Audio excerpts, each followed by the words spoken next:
మంత్రి నారాయణ నేతృత్వంలో సింగపూర్లో ఏపీ మంత్రుల పర్యటన కొనసాగుతోంది. పర్యటనలో భాగంగా సింగపూర్ విదేశీ వ్యవహారాలు, వాణిజ్య పరిశ్రమల శాఖ మంత్రి గన్ సియో హువాంగ్తో మంత్రులు భేటీ అయ్యారు. సింగపూర్లోని భారత్ హైకమిషనర్ సమక్షంలో జరిగిన ఈ సమావేశంలో మంత్రులు పాల్గొన్నారు. ఈ సమావేశం పూర్తి సానుకూల వాతావరణంలో జరగడంతో భవిష్యత్తులో భారత్ సింగపూర్ మధ్య సంబంధాలు మరింత బలపడతాయని ఇరు దేశాలు నేతలు ఆకాంక్షిస్తున్నారు. ఇదే అంశానికి సంబంధించి మరిన్ని వివరాలు మా ప్రతినిధి కుమార్ ఫోన్ ద్వారా అందిస్తారు.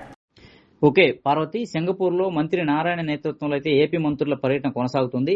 సింగపూర్ విదేశీ వ్యవహారాల, వాణిజ్య పరిశ్రమల శాఖ మంత్రి గన్ సియో హువాంగ్తో మంత్రులు భేటీ అయ్యారు. అలాగే సింగపూర్లోని భారత్ హైకమిషనర్ సమక్షంలో జరిగిన సమావేశంలో కూడా మంత్రులు నారాయణ, బీసీ జనార్దన్ రెడ్డి, అచ్చెన్నాయుడు, అనిత, సత్యకుమార్లు పాల్గొన్నారు.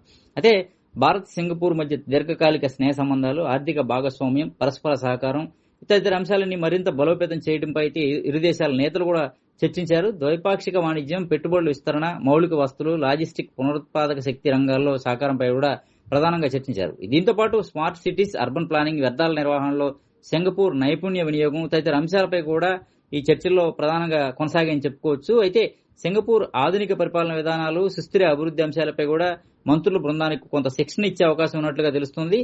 అయితే ఈ సమావేశాలన్నీ కూడా పూర్తి సానుకూల వాతావరణంలో జరగడంతో భవిష్యత్తులో భారత్ సింగపూర్ మధ్య సంబంధాలు మరింత బలపడతాయని చెప్పనైతే ఇరు దేశాల నేతలు కూడా విశ్వాసం వ్యక్తం చేశారు.